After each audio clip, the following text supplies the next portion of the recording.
Hey guys, David here and welcome to Digital Outlook. And in today's video, the SEC is on a rampage. So guys, let's get to it.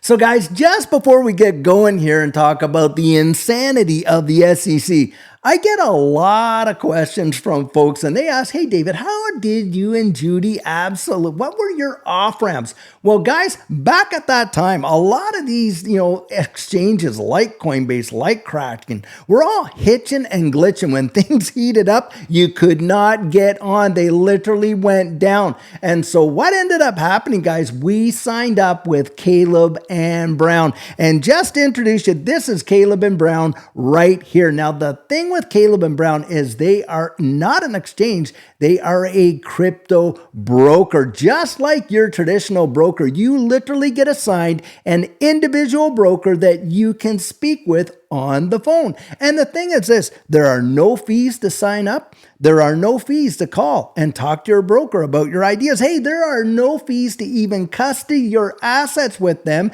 And in fact, they use institutional grade custody with Fireblocks. The only fees that you pay are when you trade, whether buying or selling. And guys, I'll tell you what, Judy and I have used Caleb and Brown since 2020 and have absolutely zero issues. Now, I'll tell you what, we have a link right down below that you can use to sign up with Caleb and Brown. But full transparency, hey, they do pay us a referral fee for that. If you don't want to use that link, just go to Caleb and Brown, pick up the phone, call them, and see how easy it is for you to get an off-ramp that you can rely on when things really get going. So guys, of course, the big news out today is the SEC's remedy proposal in this lawsuit against Ripple. And guys, the amount that they're seeking is obscene and the biggest amount that they have ever proposed, $2 billion. Now, Judge Annalisa Toros came out there and she said, hey, listen, it looks like there's about, 700 million in institutional sales and what. And guys, I genuinely believe what's going on right now, we're at the base thing and they're trying to make as big a splash as they possibly can. And it shows the insanity of the way in which they're prosecuting these cases. Look, they didn't have, think about it. They were going after Brad Garlinghouse and Chris Larson for hundreds of millions of dollars. Now, what are they trying to do? Claw all that back in? Guys, I'm telling you what we're seeing right now is the abuse and no adherence to the true nature of the law. Now, just take a look at this article right over here. The SEC will reportedly seek $2 billion in case against Ripple, CEO says. The Securities and Exchange Commission is seeking $2 billion from Ripple Labs in fines and penalties. Ripple's chief legal officer said on Monday. Stuart Alderati on a post on X said the company will respond to the SEC's proposal next month. Now listen to what he says. Our response will be filed next month, but as we have all seen time and again, this is a regulator that trades in statements that are false, mischaracterized, and designed to mislead. They stay true to form here. So guys, what are they saying about this false? Well, number one, we know that there's nowhere near the amount. $2 billion, come on, the institutional sales themselves were 700 billion? And on top of that, what are they mischaracterizing? Well, guys, they're out there mischaracterizing the fact that Ripple went out and made these sales breaching, securities laws here in the United States. Well, I'll tell you what, majority of the transactions that Ripple did with its institutional sales were outside of the SEC's jurisdiction. They happened with corporations overseas where Ripple has offices all around the wide world. And on top of that, guys, look, they're designed to mislead. I wonder what Stewart's trying to throw in there. Because right now, hey, the SEC's throwing out this big number, $2 billion, but are they in the back room there trying to negotiate a lower deal? Because remember, guys, when the library case come out, what were they looking for? Hundreds of millions of dollars, weren't they? Do you know what the final settlement of that was? Something like $111 or $112,000 in the library case. Now, of course, they're going to say, wow, Ripple, you got deep pockets and, you need to kind of feel the pain and da-da-da-da-da. Guys, that is not how the law works. You don't go and just absolutely electrify one person over here and over here you pat them on the head for stealing a loaf of bread, right? I mean, did we not kind of break free from all that in the dark ages when people were being put in, one person was literally being hung from the neck until dead because he stole a loaf of bread and other guys being publicly shamed in the stocks for the same offense? This is the deal that we're seeing with the SEC. There is no, consistency and congruency. And by the way, how many times has the SEC been absolutely reprimanded from the courts, by the courts, for not having a true faithful allegiance to the law? Absolutely. Now, we are really going to be interested to see how Ripple is going to respond to this, that's for sure. Now, the SEC, Alderati, continued, is bent on wanting to punish and intimidate Ripple and the industry at large. Absolutely, 100%. What are they going to do? Take this $2 billion, that's their hope, so they can take it from Ripple so they can turn around and sue Ethereum with it, with that money? I mean, guys, what are they trying to do? Repack their war chest for all the lost cases that they've had? It seems that's the way it looks to me anyway. Now, Ripple CEO Brad Garlinghouse on X said the $2 billion sought by the SEC is unprecedented because the case involved, number one, no allegations, let alone findings of fraud and recklessness. Nobody was out there committing one crime. Not on your life. In fact, Ripple was in there talking to the SEC for almost 8 years consistently until Jay Clayton leaves, the commissioner's office of the SEC, and on the last day dumps this lawsuit. And before that, you had Bill Hinman going out there, basically giving Ethereum a free pass. It is truly obscene when you see the level of what looks like absolute corruption. Now, guys, when I was working in the government, we had to avoid even the very appearance of that kind of impropriety. In the SEC, there is so much, dirt sticking against the walls. It at least merits some kind of an investigation. Is one happening? Not on your life. And yet we see all the kinds of stuff they come out with, things they try to do. And like we reported this morning with respect to Elon Musk and literally trying to circumvent his constitutional rights, so much so that Elon Musk is taking it to the Supreme Court. Wouldn't be too surprising if this thing gets pushed down the road, because that just seems to be the way this cookie has been crumbling. You get this close to what looks like potential settlement, they throw this out there, and of course the can gets kicked further down the road and on and on and on. And we are just sick of the political abuse that is going on against, and no adherence, faithful adherence to what the law even says. Because guys, we've already got a decision out of a federal court that XRP does not represent a security in secondary exchanges. And get this, the SEC is not even appealing that. They're not even appealing the definition of XRP not being a security. This is nothing more than an absolute cash grab. That's what it looks like. Now, this is what Brad Garlinghouse says. We will continue to expose the SEC for what they are when we respond to this, he added. Garlinghouse accused the SEC of acting outside of the law and cited the debt box case.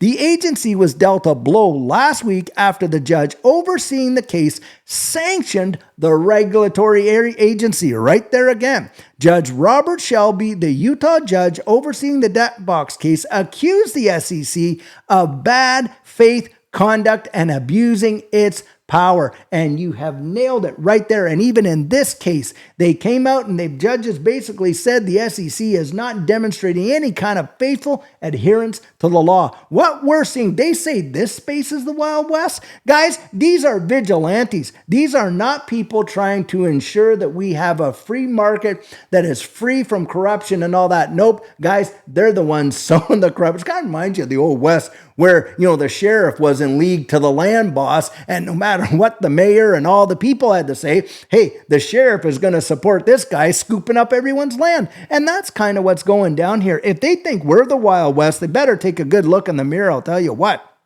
Now, the spokesperson for the SEC declined to comment. Well, of course they did, on the filing, which isn't public yet. The court documents will not be publicly available until Tuesday, according to Alderati and Garlinghouse. Now, these are the SEC's documents. I am really, really looking forward to see how much redactions are actually going to be in there, because you've seen it before where SEC documents, like 50-some pages that John Deaton showed, every single word on them of the Bill Himmon deposition. Redact, redact, redact, redact, redact.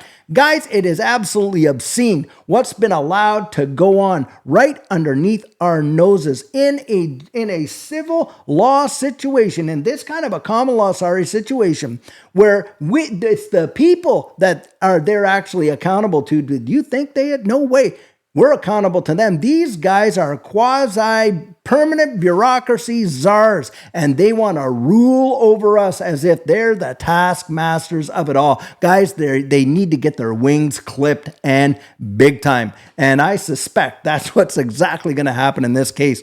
Now, the SEC and Ripple continue to engage in a multi-year legal battle. In July of last year, Judge Annalisa Torres issued a summary judgment. The judgment determined that while the programmatic sales of Ripple's XRP token did not qualify as unregistered security transactions, the institutional sales could be categorized as such. But remember, guys, it's only institutional sales that fall within the jurisdiction of the SEC, made right here on U.S. soil, out there where Ripple has offices in Dubai, in the UK, in the Middle East, in Eastern Europe, and all around the wide world. Hey, those sales do not count as institutional sales, only the ones that are right here in the good old US of A. And guys, I think it's going to be a substantial lot less than what the SEC is saying here.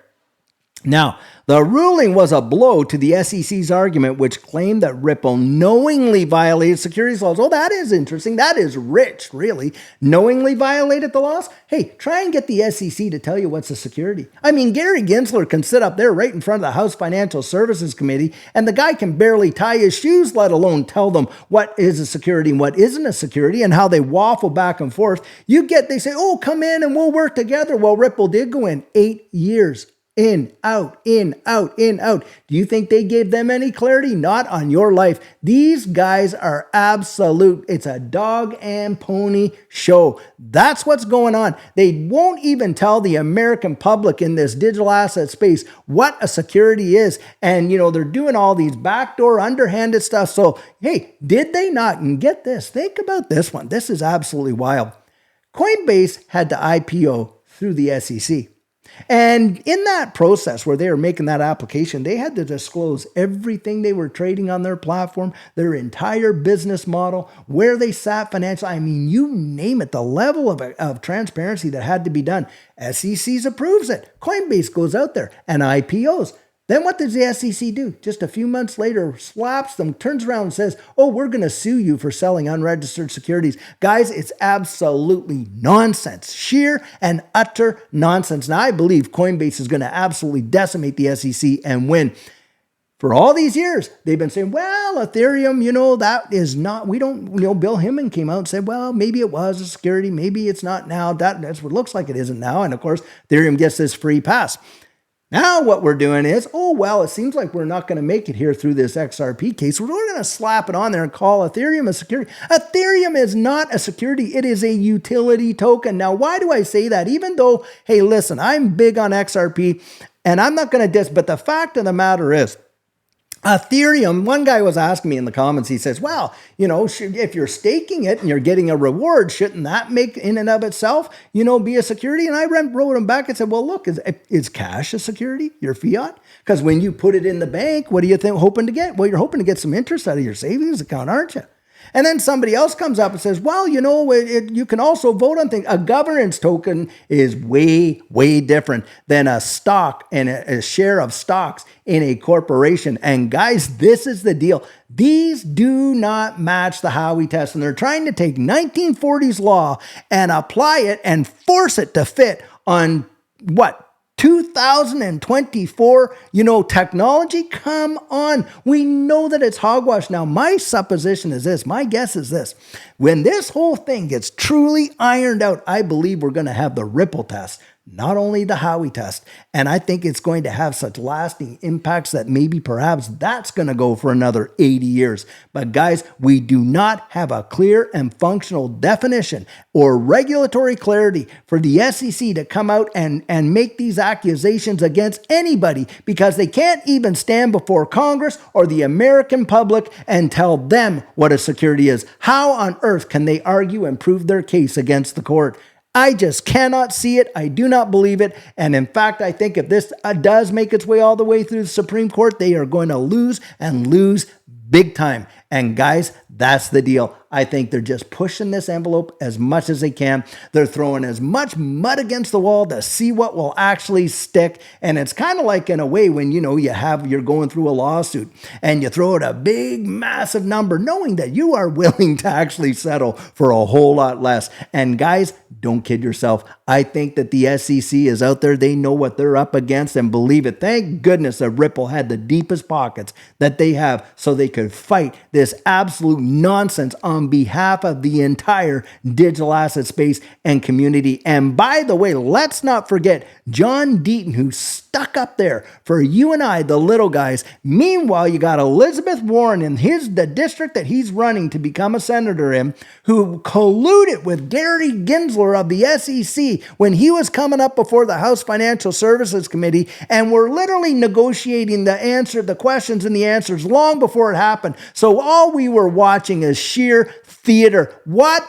lack of integrity. I mean, I don't know how that woman can look at her own face and not think of herself at, the shame that she should actually be fearing. But do you think they feel one itty bit of embarrassment? No, they don't, guys. Why? Because they're laughing all the way to the bank, cashing all the checks. That's why. They could care less about what happens to you and I. Thank God for John Deaton, because he put his reputation on the line when he stood up to represent you and I against that SEC case. And at that time, think about it, the SEC did not even, they said, oh, Ripple can defend us. The very ones that say that they're charged with defending us in this free market. Absolute, total, utter nonsense. Guys, what we're seeing is a total dog and pony show. And the last line right here says it all. Last year, the SEC said it would not be pursuing a trial against Garlinghouse and Ripple co-founder Chris Larsen. Why, guys? They had no way to prosecute it. That's why they only had it in there to see if they could just intimidate them to the nth degree. And that's what I believe is going on right now. Don't get them 2 minutes of your time with the insanity that they're putting out here, guys, because I think the day's coming when, bang, it's going to fall flat on their face. And I think the SEC could literally be facing some sort of real transformation. Who knows? Maybe they'll disband the whole thing and create a new agency for this absolutely amazing future that this digital asset space represents. So guys, what we're seeing in the market today shows you just how fast things can change in this space. And that is why it is so vitally important that you get your plan in place. And what our coaching program offers, that is where you and I can meet personally, one-on-one, for 1 hour over Zoom. And during that time, I share with you our personal journey in that last bull run and what enabled Judy and I to experience some amazing financial success.